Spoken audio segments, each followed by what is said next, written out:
Hey, hi everyone, Tahara Ezrahti here with Applied Intuition, and today I'm here with Gwendolyn McClure, who's a vocal sound healing practitioner, and she's also a longtime friend of mine, and she's also taking my beginning introduction to clairvoyant healing class, and I wanted to have her on and do a little interview so she could share how she integrates sound healing and clairvoyant work, and how maybe if you're doing readings for people, it might be useful to know about the type of work that she does. So Gwendolyn, you want to introduce yourself? Sure. So I'm Dr. Gwendolyn McClure, and I've been a vocal sound healer for, well, I'm in my 33rd year. And the work it birthed into being through a vision, and it was an auditory vision that I had in June of 1990, 2 weeks after I finished my master's degree in counseling psychology. So it's interesting. It came to me when I was meditating on this interview to share that at the moment that vision came to me, I already was a licensed massage therapist. I was already a psychotherapist in training. Mm-hmm. And so then 6 weeks later, I gave my first workshop in using the human voice to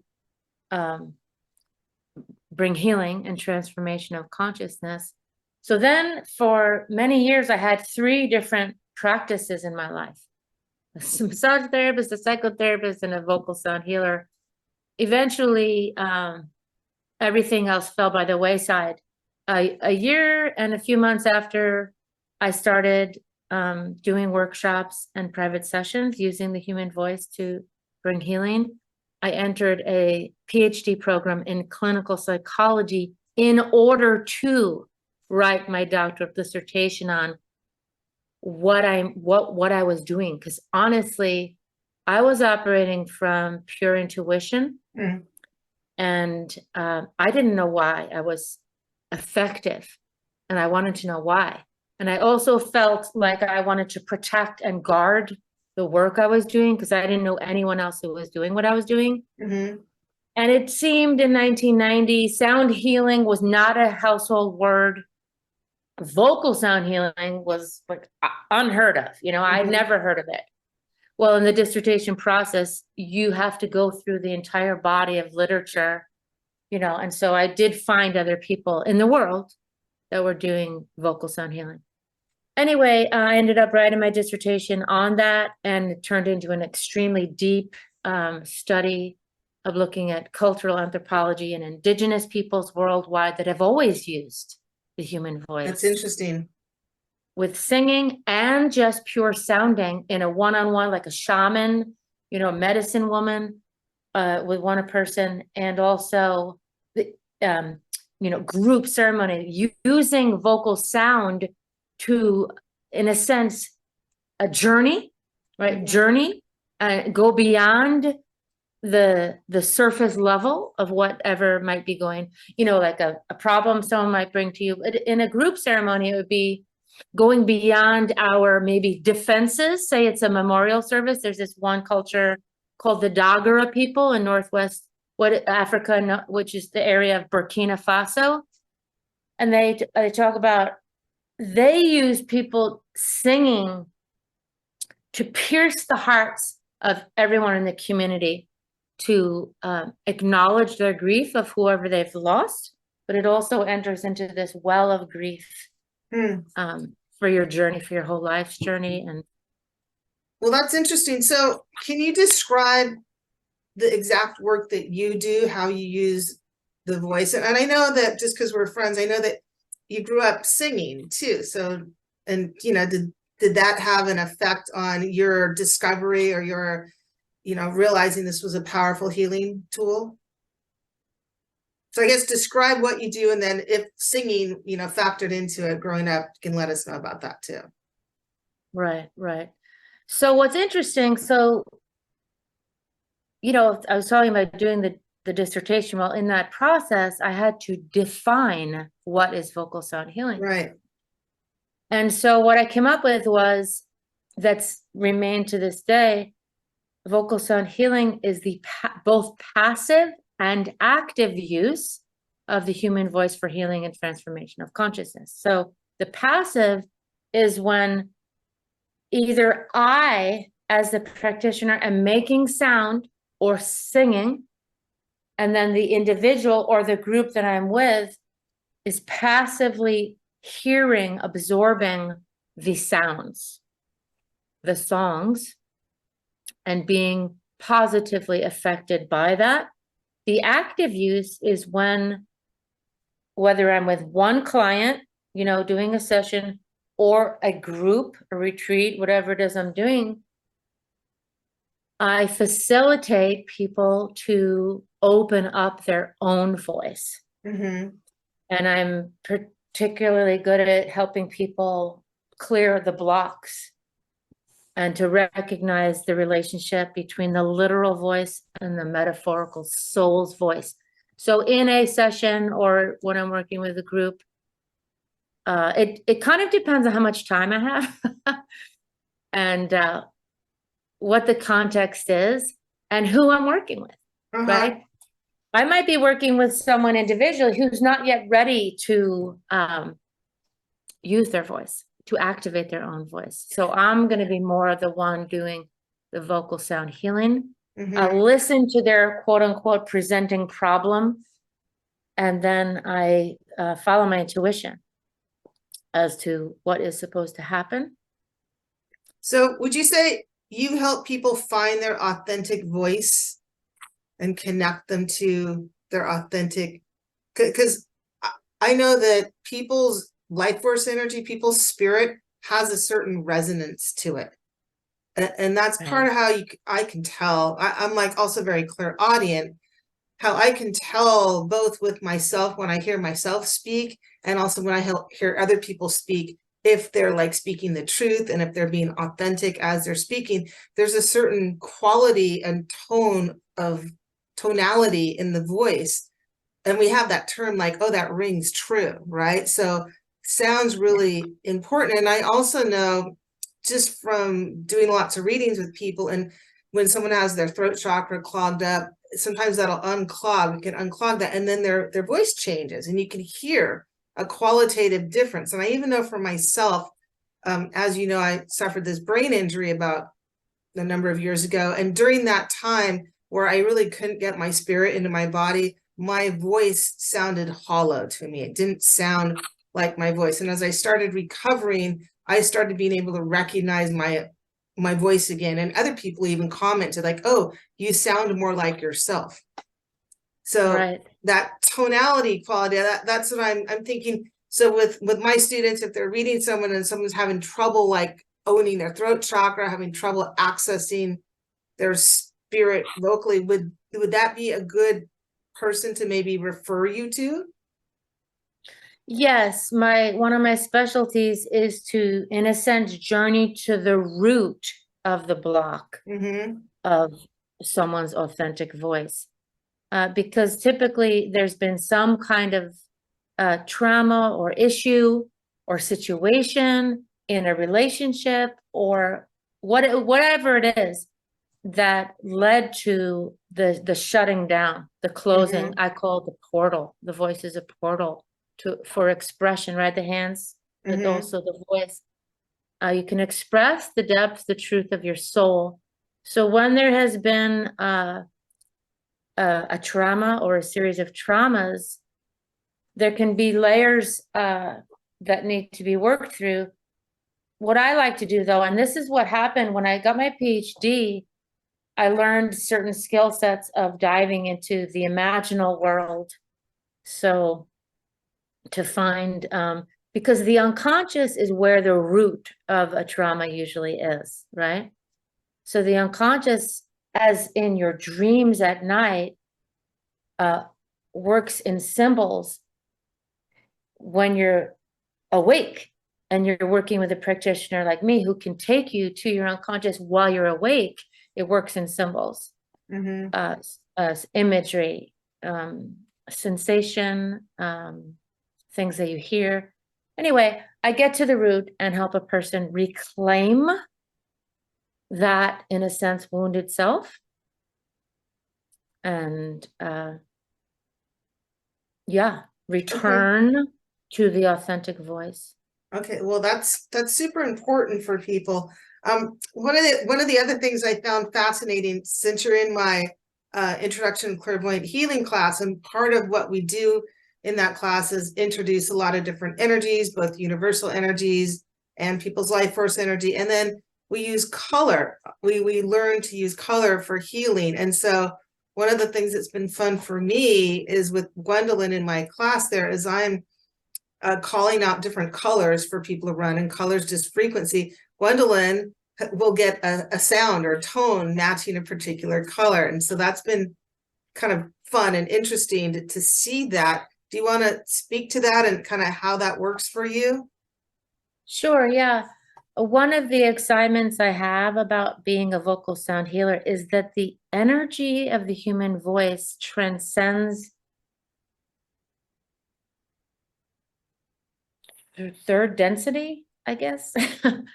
So what I mean by that is that, like you say, you know, magenta, and I hear a sound, and when that sound comes through, it feels like it's coming in from other densities, you know, other dimensions. And it has so much power. This is my perception, right? It is so much power. And so in some of the other exercises you've led us through, where you're training us how to, you know, practice doing readings, you know, in class. And sometimes that happens. You've witnessed that, where a sound will come when I'm assisting someone to clear out a chakra. It's not just in your class, it's been the whole, you know, 33 years, just so much power can come through the unbridled voice for the transformation and the clearing of the energy. Right. So you're just feeling like that frequency, that vibratory frequency is very powerful for clearing and filling and healing and shifting energy. As well as songs. Sounds are unbridled. Songs still have a structure. Yet I'm not trying to diminish. I mean, songs can be incredibly powerful for awakening the heart chakra and instilling peace and grounding for people. Yeah, I always like to call you the spiritual jukebox because you just songs pop, and you have a huge repertoire of songs that you just know, and for different people in different situations, you're like, I have a song for you. And, you know, that's a healing experience in and of itself. But getting back to, because that's a whole, maybe we could do a whole nother interview sometime and call it the spiritual jukebox. But, and I do think it's really helpful for, especially for people's emotional body and their inner child. And, you know, for those parts of themselves to be kind of nurtured and healed and cradled in a song. It's actually really special. It's a really special thing. But so, for example, if I ask you to run magenta, can you make the tone that math? Can you demonstrate that? So magenta, what does magenta sound like?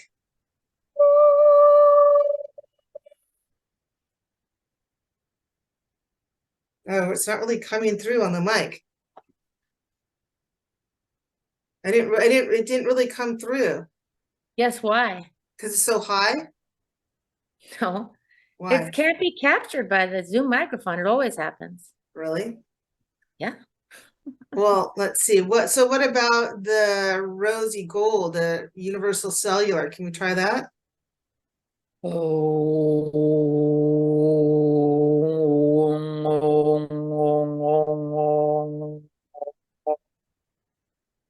Okay, that came through a little bit. And what about the ivory gold, the universal oneness energy?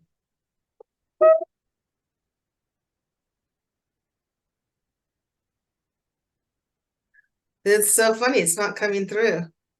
It can't be captured. Huh.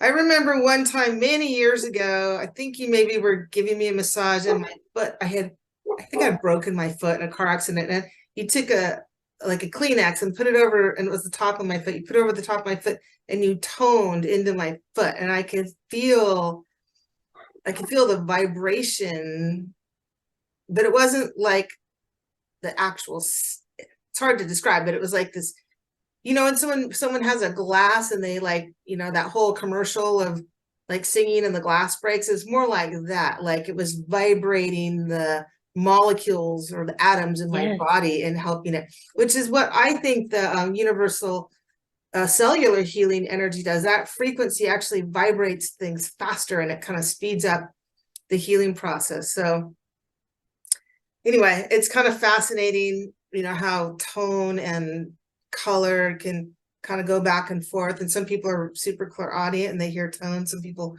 are more clairvoyant. Some people, you know, do a mix of both.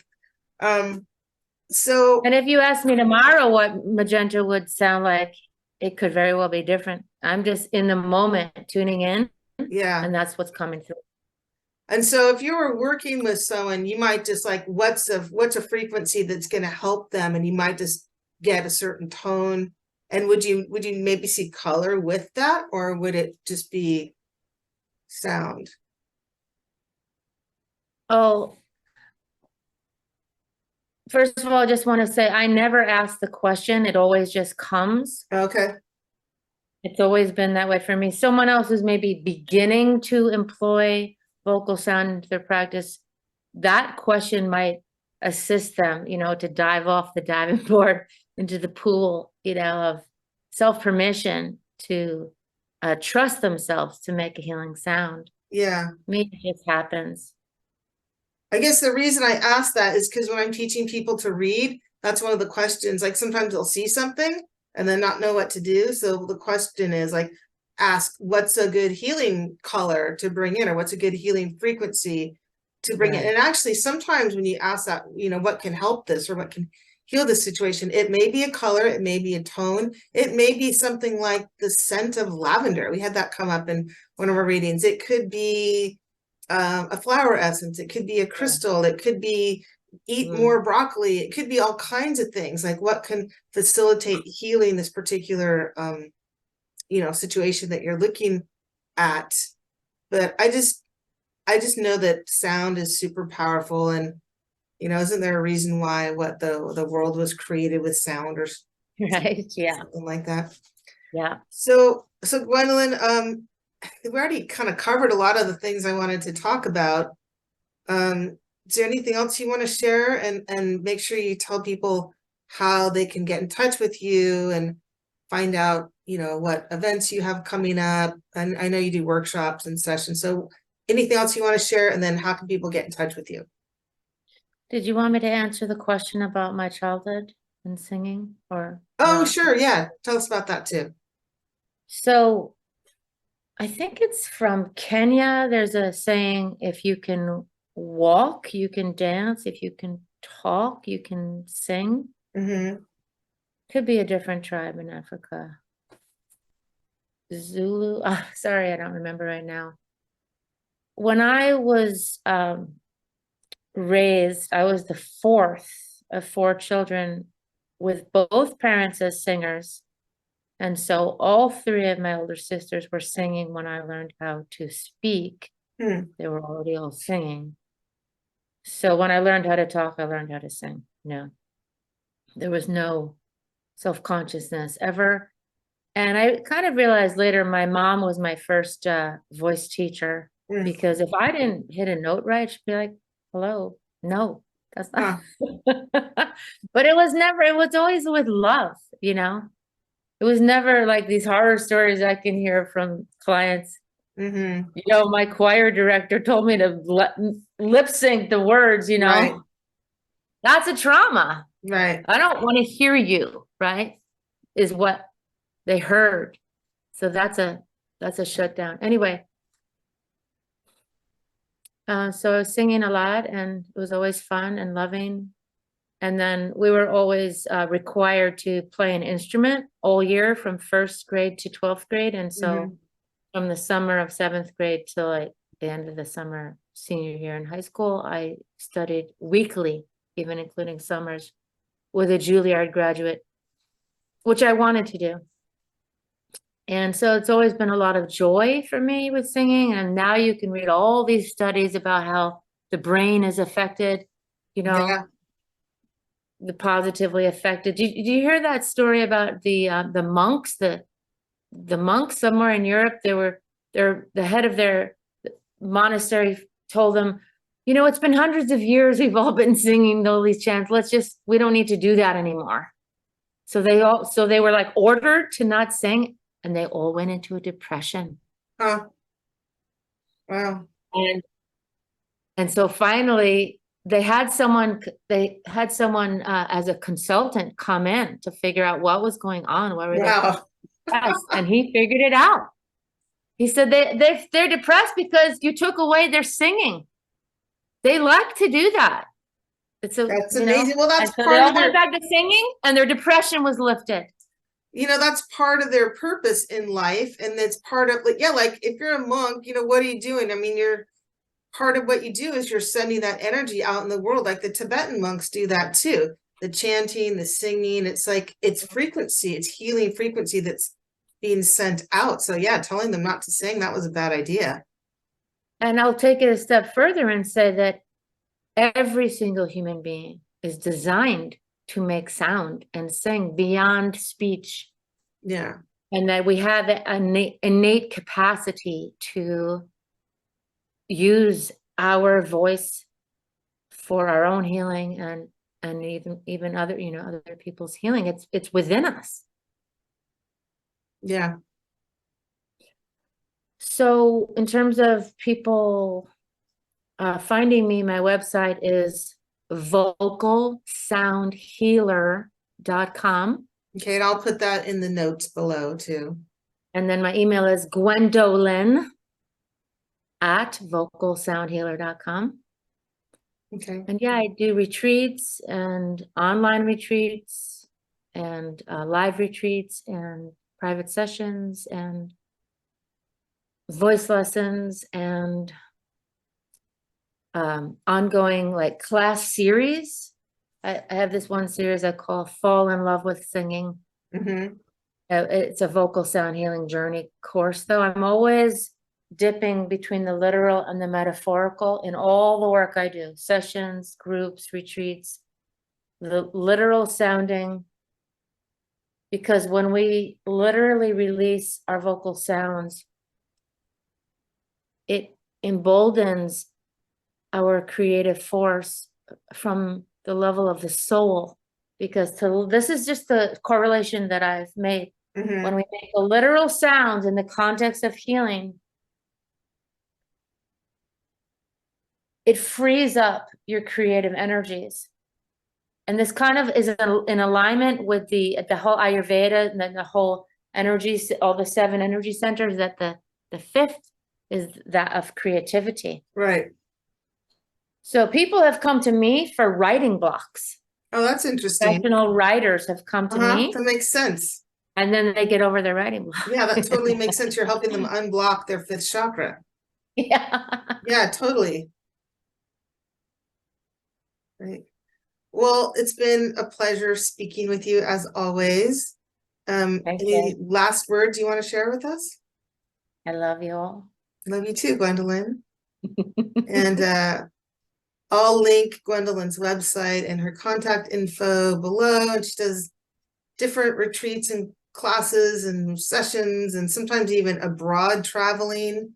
And so you want to just check her website to see what she's got going on at different times, and give her a call if you're interested in learning more about what she does or booking a session, or if you have a client that you feel like could benefit from this work, you know, want to keep her in your Rolodex. I guess we don't have Rolodexes anymore. Keep her in your cell phone contact list.